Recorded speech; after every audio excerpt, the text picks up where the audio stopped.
Hi, and welcome to the Men on the Path to Love podcast. Bonus episode, Alan's story, transforming trauma into a life of global impact. I'm Bill Simpson, your host. In this bonus episode, my guest, Alan Lazaros, is a true embodiment of resilience and transformation. He overcame a childhood of loss, divorce, and family financial stress. And as a young adult, experiencing a life-altering moment that made him question everything. From the outside, he appeared successful, but on the inside, he was hurting. His search for answers led him to a powerful realization. Personal development was the missing piece. Now, as the founder and CEO of Next Level University, a global top 100 podcast with over 1 million listeners across 175 countries, he leads a global team helping others reach their unique version of success with his no BS approach. Alan has come a long way, and he's here to tell his story to inspire us all. So stick around. You just might learn something. It's the Men on the Path to Love podcast. Welcome, Alan, to Men on the Path to Love. Thank you for having me. Honored to be here, and I don't take it lightly to be here. Thank you for having me. Sure, man. I appreciate you taking the time to share with us. And you've got quite a story. You've come a long way in your young age, and I really like for you to share your story with my listeners. I think they would be inspired by what you've been through and where you are today. The first thing, and thank you for that, the first thing to understand, I think, is so I'm 36 now. I didn't understand any of this at the time. I think a lot of times you hear podcasters, they say, this is where I was, this is where I am now, and this is sort of what made the difference. And I understand why that is. I think stories are very inspiring. But the first thing to understand is I didn't get any of this until way later. I always think of it as you watch a movie when you're a kid and then you see it again as an adult and you go, oh, okay, now I get it. That's and what I feel they like meant. that's what they meant exactly. So in hindsight, all of this is clear. At the time, it definitely wasn't. Okay, so the three main parts sort of my story, the first one started very tough, lots of adversity. My birth father, John McCorkle, died in a car accident when he was 28. So this was 1991. Wow. I was 2. I was only 2 then. We have that in common. I lost my brother at 28 in a car accident as well. And in the same year, lost my mom to a heart attack. So I feel you on that. So go ahead. I'm sorry. No, whoa. That's a lot of sudden loss in a very short amount of time. Absolutely. 13. I was 13. You were a little bit younger than that. Yeah, well, I think in some ways, I didn't really know my dad much. Obviously, I did a little. I was 2.5, almost 3. But my sister had it harder because she was 6. Oh, yeah. And she knew my dad. That was her best friend, right? So birth father, John McCorkle, he had big Irish Catholic family. He had 5 siblings. It was Jim, Joe, John, Jane, Joan, Jeanette. All the J's. Yeah, all J. And so he passed away. And when he passed away, my mom was a stay-at-home mom, older sister that was 6, mom was 31. She met my stepfather, Steve Lazaros. So my real last name is actually McCorkle, my birth last name. Okay. And I took my stepfather's last name around age, I think 6 or 7, something like that. Steve Lazaros was my stepdad. He was in my life from age 3 to 14. And this was during the 90s sort of .com bubble. And I playfully now refer to that part of my life as boats and BS. And my mom and stepdad liked to party. And they didn't get along, and that's a polite way to put it on a public medium at this stage. And so from the outside in, we looked like very wealthy. Born and raised in Massachusetts, .com bubble, the U.S. largest economy in the world. Like it looked, boats and ski trips and snowmobiles, and we had a yacht, and it looked awesome from the outside in, but from the inside out, it very much was not.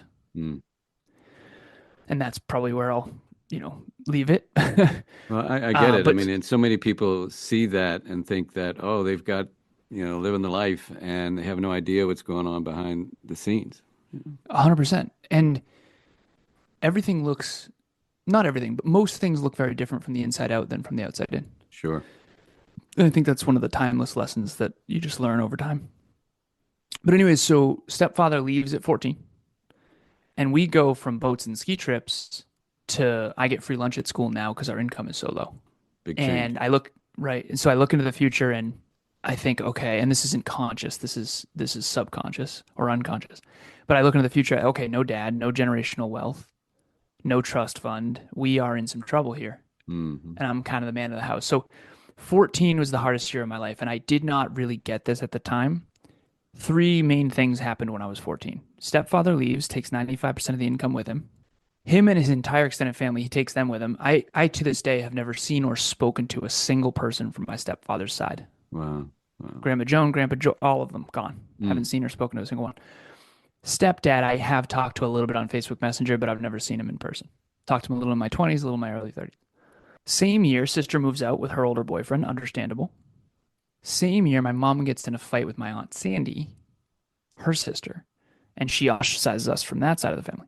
And we don't associate much with the McCorkles anymore because we're the Lazaroses, trying to be the Lazaroses. So, birth father's side, gone. Didn't see or speak to them almost at all until 14. Stepfather's family leaves. I, to this day, have only seen or spoken to two human beings from my mother's side. So the abandonment, Yeah. I mean, just another level of abandonment, right? So there's four trauma responses. There's fight, there's flight, there's freeze, and there's fawn. Fawn is the one I learned in my 30s. So I had two trauma responses to all of this adversity. The first one was fawn, just become this sort of social coward. Hmm. Low self-worth, tons of self-belief. I'll get into that. But like low self-worth, just don't lose any more friends and family.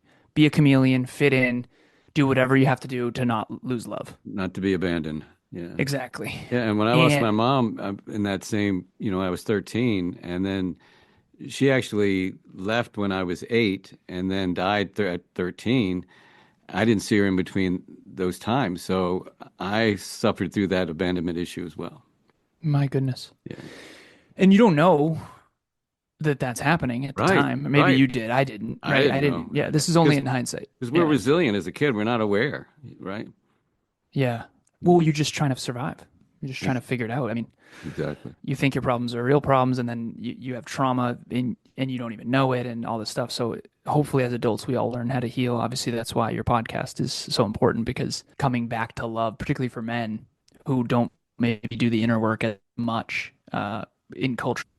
I Right. coach a lot of men and women in business now, and been coaching couples for 4 years. And I've come to realize that women tend to be more intrinsically aware, Yeah. because my sister had a diary since she was a little kid. I didn't get my first journal till I was 26. So for the men out there, we got to do the inner work, and I Yeah. appreciate what And, you do. and it's worth it. Yeah, it is. It's really important, and you can't solve your problems with external achievement, despite all my awards. Yeah. Right. Exactly. I tried. I tried. So that was the second trauma response. Back to my point. So it's fawn, social coward. There's two worlds I think we all live in. I think there's the real world and the social world. And the social world, I became this sort of don't lose love, don't get abandoned guy, friends and Yeah. Yeah. family. I think Goodwill Hunting's kind of a good metaphor for that. Hmm. But behind the scenes, when no one was around, it was aim higher, work harder, get smarter. I became this driven, just so driven super achiever. And I went from, I hope I get into my alma mater. I actually just got back. I was telling you, I just got back from an entrepreneurial panel at a class at my alma mater that I graduated from, WPI. It's like a mini MIT in Massachusetts. It's an engineering school. Hmm. And I hoped to get into WPI because it's a really hard school to get into. That was my dream. I wanted to be an engineer. $50,000 a year, and this is back then. Wow. So I went from I hope I get in to even if I do get in, I can't go because my stepdad's gone and we don't have the money to afford Right. it, right? So social coward fawn, trauma response fight. It was aim higher, work harder, get smarter. I got straight A's through all of high school, bootstrapped my way. I got an 89 in honors English, my only B. Luckily, it was weighted because it was an honors class. Hmm. And I have a letter signed by George W. Bush behind me called the President's Award, which basically means you get straight A's, 95 or above GPA for all 16 report cards, all 4 years of all of high school. Cool.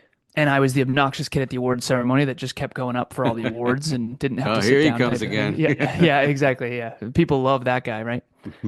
But anyways, so I get all the scholarships, financial aid. My mom helps out a bit too, takes a little out of her retirement to help me out. Get into WPI, become a computer engineer, and then I get my master's in business, and I'm off to the races. So I did the traditional path. I did the preschool, kindergarten, middle school, high school, college, corporate. And Right. when I got to corporate, I was used to being broke in high school and college after my stepdad left. So I started making all this money. Mm. I went from 65 to 85, 85 to 105, 105 to 125, 125 to 180. And I'm used to being broke, so I have low expenses. I mean, I drove a 2004 Volkswagen Passat I bought in 5 grand cash. My rent is $500 a month. I don't have any kids or a mortgage. I'm living on a lake with my girlfriend Courtney at the time, and I'm making all this money. I paid off 84 grand worth of college debt in a single year, which I was so pumped about. I just wanted to be debt free, and I put all the rest in a Vanguard account for different tech companies. And that was growing actually tremendously because I graduated college in 2012 with my bachelor's. My master's was 2013, and this is when the economy was coming back big after '08, particularly in the US. And I worked for a bunch of different tech companies. And for a computer engineer with an MBA combo, in the 21st century, every company, most companies need engineers. They need people that are good with tech. So I was very sought after. I still am. And so 21st century, right place, right time, low expenses, and I just crushed it in corporate in terms of external success. Then I got in my car accident. So I'm 26 at the time. I'm externally very successful, but internally unfulfilled because I hadn't worked through a lot of the stuff that we've talked about, Sure. abandonment and all that. Yeah. And I get in a head-on collision, my fault. Wrong side of the road, my fault. And fortunately, the Volkswagen Passat is the safest car ever. So thank you, Volkswagen. I mean, I used to call this thing the tank. German engineered steel trap of a car, the tank. Yeah. And so the entire front end is completely smashed in all the way, but the frame stayed, the airbags deployed. Me and my little cousin, one of the people that came back from my mom's side, we were okay physically. And again, rattled for sure, but physically no permanent damage. And the other person was in a lift-kitted pickup truck. They were totally fine as well, luckily. They were pissed at me because it wasn't his truck, I guess. But that for me, my dad died in a car at 28 suddenly, and I'm 26 at the time, really realizing that I hadn't faced all this stuff. Yeah, the wake-up call. Yeah, existential crisis, wake-up call. This is the second chance my dad never got. Right. So for me, I mean, I just turned it around. At this point, I had been drinking a little too much and too often. Cognex was the company I worked for, inside sales, then outside sales, and I managed Vermont, Connecticut, Western Massachusetts. Their motto was work hard, play hard. My motto was work hard, play harder. And my mom and stepdad grew up with a lot of partying. So I grew up with alcohol around me. Yeah, it was modeled. And so that's for the you. part of my story. I'm now so I'm 5 years sober now. Kind of started quitting drinking 10 years ago after that car accident. Thank you so much. Thank you. And just didn't realize that my normal wasn't normal. And this is when I went inward. So before I went from externally successful and internally unfulfilled to I flipped the script. I went all in on fulfillment, fitness, happy, healthy, productive fitness model, fitness competitor, fitness coach, start my own company, Lazaros LLC, what you'll never learn in school, but desperately need to know. I found personal development. I found self-improvement. I found personal growth and mental health and coaches and mentors, and now I have a therapist, and I just went all in on me, investing in who I am as a man, and I went broke. All the courses and all the books and all that stuff. I liquidated all the assets, and I started my own company, and I went broke. And so now I'm fortunate in my 30s to have kind of come back to center, where I'm now both externally successful and internally fulfilled, which is very hard to do. And the reason why is because what is meaningful work is rarely what the economy pays the most for. Right. Not always, but rarely. And that's what I was teaching the entrepreneurs earlier today. So that's kind of, I think the moral of the story is external success matters, but internal fulfillment matters more. True. Learning how to succeed is critical, but learning about yourself is more critical. And you have to constantly do both. Yeah. So that's probably what I would say. Well, and, with you saying that makes me think of, my approach to helping men in relationship is it starts with yourself. We start with self-compassion. We start with really being good with yourself and doing the internal work, and then taking that to your relationship versus trying to fix the relationship without even looking at yourself. Exactly. And if you think about that now, and that seems so obvious now. Sure. But back in my 20s, early 20s, I didn't understand because I was the conscientious sort of achiever, numbers, math, and science. I call it STEM, but science, technology, engineering, mathematics, business, and finance. So IQ, Mm-hmm. EQ was secondary, but I also had developed EQ because I became this sort of social chameleon as well. So I was sort of well-rounded-ish, but I didn't understand why I sucked at relationships. Mm. And for me, success has always felt fairly easy. It makes a lot of sense to me, like business and all that kind of stuff. What never came easy was relationships for me. Like I'm not an easily likable guy. I think I trigger a lot of people. I think in mathematics, and I know that I speak in very absolutes and certainties, and a lot of people have trouble with that. Mm. But I had to get to know myself. I think self-awareness is alarmingly not taught in schools. Yeah, and especially with men. I mean, we just don't have time for that. We just, you know, just keep on going because we don't want to look at what's underneath the surface, and we keep the blinders on and we go for success because that's how we've been conditioned, and that's what we should be doing. And then it builds up, builds up, builds up, builds up, and then there's your crisis, and then what? You're either going to wake up or you're going to keep repeating the same pattern. The wake up call for me was the car accident. And yeah, I didn't know I was on autopilot, but I was way more than now. Again, I've always been sort of an existentialist and I've always questioned things and I've always tried to learn. I've always been eager to learn, Mm-hmm. but I wasn't facing the trauma. I wasn't facing the abandonment stuff. Sure. I definitely wasn't self aware to the extent I am now in terms of like the amount of alcohol I grew up around. Okay, so this is a good metaphor that I use when we coach couples, we always use this metaphor. So imagine metaphorically, again, hypothetically, let's imagine your partner grew up in California and you grew up in Massachusetts. Okay. Okay. In California, there are earthquakes. Right. So that's normal. In Massachusetts, if we have an earthquake, everyone's losing it. Like, what the hell is going on? Right. So I grew up in an environment where the Richter scale, because my mom and stepdad didn't get along very well, fighting was pretty normal. Mm-hmm. Raising your voice, storming out, slamming doors, like that was pretty normal. So when I got into relationships with other people, Emilia, her mom and dad, they've never fought in front of her. Mm. Literally never. So I have never not seen couples, sort of fight and that kind of thing. So your normal is not normal. And everyone has a different Richter scale. So what if my two on the Richter scale, because I took her to a family gathering once. And she said, Alan, I can never do that again. Like that was terrible. Right. Mm. And I'm sitting there going, What? what do you mean? What are you talking about? Yeah. What are you talking? I said, that was a Tuesday for me growing up. Right. Yeah. But it's all relative to what you're used to. And so I realize now how unbelievably toxic some of the environments that I grew up in are. Mm-hmm. And now I don't do any of that stuff anymore. So I've kind of, so yeah. did you act out in relationships that way? Were you a yeller and all those things that you were modeled?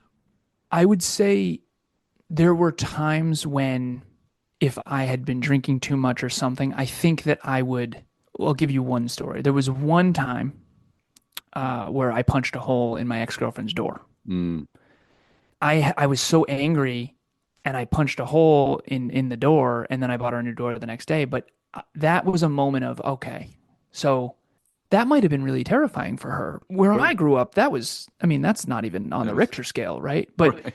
it all depends on where you grew up and what you grew up around. So yeah, I unintentionally would trigger people with some of the stuff that I saw growing up that I ended up modeling, particularly the drinking. Mm-hmm. Right? So the drinking. But I do want to be honest too, like behind the scenes, I've always been treating people really, really well. I think that I've hurt myself a lot, but I never really hurt other people. If I did hurt other people, it was through hurting myself. Right. And that's what people have to realize that when you've grown up in a toxic environment, what goes on in the family or what went on in the family is going to show up in your relationship. And when 100%. you don't have that awareness, it just repeats itself. The cycle keeps going. And you broke that cycle. You became aware and you know now, well, this is because I'm triggered because this is how I grew up. And Yeah. when folks realize that, it makes their relationships a lot easier. Well, what you mentioned about breaking the cycle, that's exactly it, because these are patterns that you saw that became normalized. Mm-hmm. And honestly, compared to a lot of the stuff I saw growing up, that wasn't even a big deal. So it's all relative, and you have to, the first step to solving a problem is admitting you suck. Yeah. Like it's really hard for me, and I'll share this briefly as well. I remember when I first said I'm an alcoholic. Mm-hmm. And it was after my car accident, and all the people in my life were like, "You're not an alcoholic. What do you mean?" At this point, I'm very successful. And here's the truth. You're a I was not professional. nearly as much of an alcoholic as other people. Yeah. Not even close. Sure. It's all based on your own internal standard. I mean, the Yep. people who got the most frustrated with me when I called myself an alcoholic, those are the people who really, really have a problem. Sometimes it's the person who is the biggest offender it's the hardest for them to admit any fault.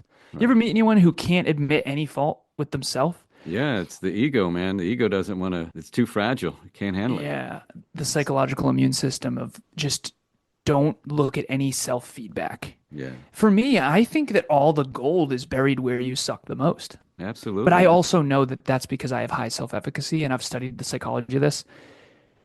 If you don't have high self belief, like if you don't believe you can change and you have a fixed mindset, you pretty much will avoid any feedback. Like if you don't believe you can lose weight, at the end of the day, it's the person who is the least in control of their own weight that struggles the most to admit that they need help. Right. And when you have high self efficacy and high awareness and high intelligence and high competence and high courage and high capabilities and you work on yourself, you have no problem. Like Emilia and I, we've been in a relationship for 5 years and we've never raised our voice. We've never stormed out. We've never slammed a door. When we first got together, she said, "Alan, we're never going to fight." And I was like, Good luck with that. yeah, I was like, we're going to be together for, like, we've talked about, we want to be together forever. We want to get married. All stuff. Like, what do you mean? It broke my brain. Right. Right. She said, "Well, Alan, when someone fights, there's a winner and a loser. And when you fight, there's no one wins." Yeah. And the truth is, and I need to share this, if it wasn't for her, of course we would have. She is really good at calling out when the decibels are going higher. Mm-hmm. So if I'm starting to, heat up, she'll be like, "Alan, forehead," I'm crinkling the forehead. I'm getting a little angry. And I'm like, "Oh." She's like, "Let's just take a minute." And I'll go sit on the floor because I'm tall. I'm 6'2". I don't want to overpower her or anything like that. So I think it comes down to self-awareness. It also comes down to healing your trauma and your understanding your triggers, understanding your core wounds. We can get into all this stuff, but if you're not working on yourself, you're in some serious trouble in a relationship. Yeah. And what you said about Amelia calling you out, the key is that you listened and you took it in and you gave yourself that space so you wouldn't escalate. It's trusting your partner's feedback, right?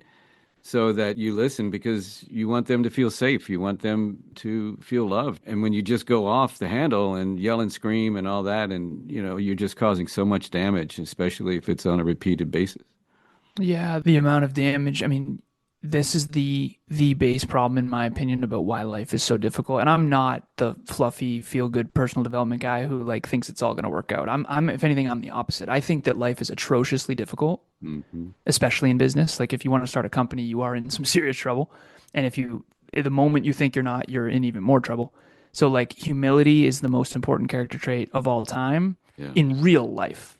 In the social world, no one from the outside in, I don't think anyone cares about humility that much, unfortunately. And I know I don't come off as the most humble person, but inwardly, like I was listening to a book this morning on my way to the speech. I was on an entrepreneurial panel with two people that are far more successful than me. I'm taking it all in. I wish I had my notebook. I'm on the panel trying to take notes. You're learning. Always. I don't get the arrival thing. Right. Like, what is this arriving thing? No such Like, thing. It's a lifelong process. striving, always striving, never arriving. It's an infinite game, right? And I think that's my biggest problem too in this podcasting space and being a business coach and all that stuff. It's even after the panel, the professor came up to me. His name's Matt. He said, "You're selling yourself short. Like you're successful. You're giving them too much credit. Don't devalue yourself." Because I said that they're more successful than me. First of all, they are. They're also in their 40s and 50s, and they're multimillionaires. Like, and I'm very successful too, right? But I don't care about that. Like I'm trying to get better. I don't care about what I've already done. I care about what I'm gonna do. Yeah, been there, And done that. Let's go to the next thing. 100%. And I think that when in the social world, it comes off very cool to act like you have it all figured out. But in real life, that's not a good way to live. What you know is very limited. What you don't know is limitless. Right. And if you can focus more on getting better and less on look how great I am, your whole life is going to get better. And this is why a lot of people in the economy that are very successful end up divorced, because I think that the confidence and the bravado that it takes to go out there and try to succeed every day, especially when you're unfulfilled internally, Hmm. ends up coming back home and getting on your husband or your wife or whatever. And Absolutely.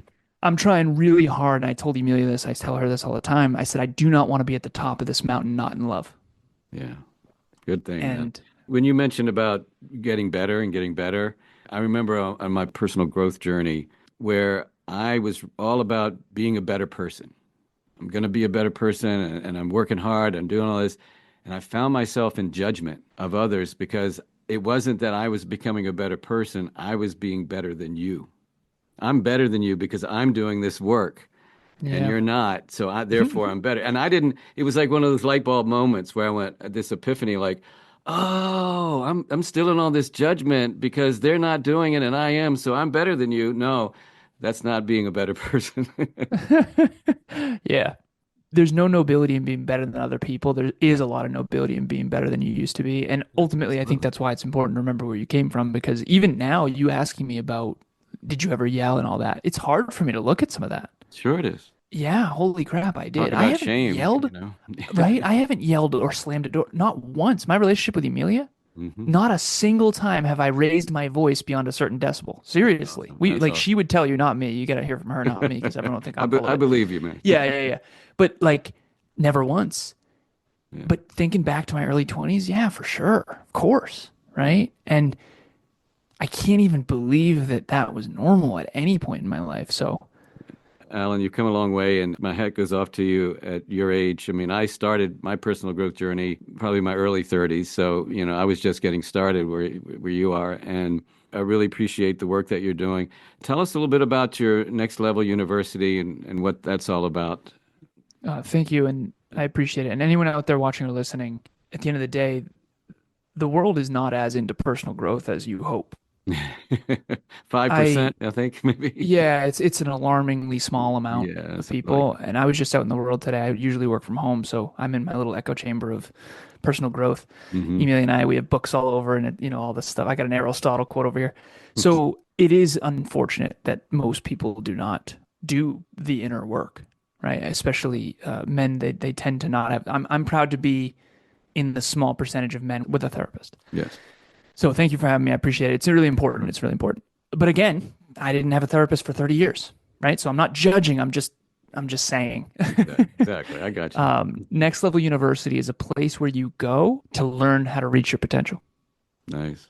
Next level you, pun intended. Hmm. Not next level who we think you should be. My business partner Kevin and I, my co-host, we both grew up without fathers. We both grew up in a small town, small-minded town, Hmm. and we both came from absolutely nothing. And when I say nothing, obviously we were born in a prosperous country, but we I were understand. broke. Yeah, broke as a joke at one point. No dads, and both raised by women.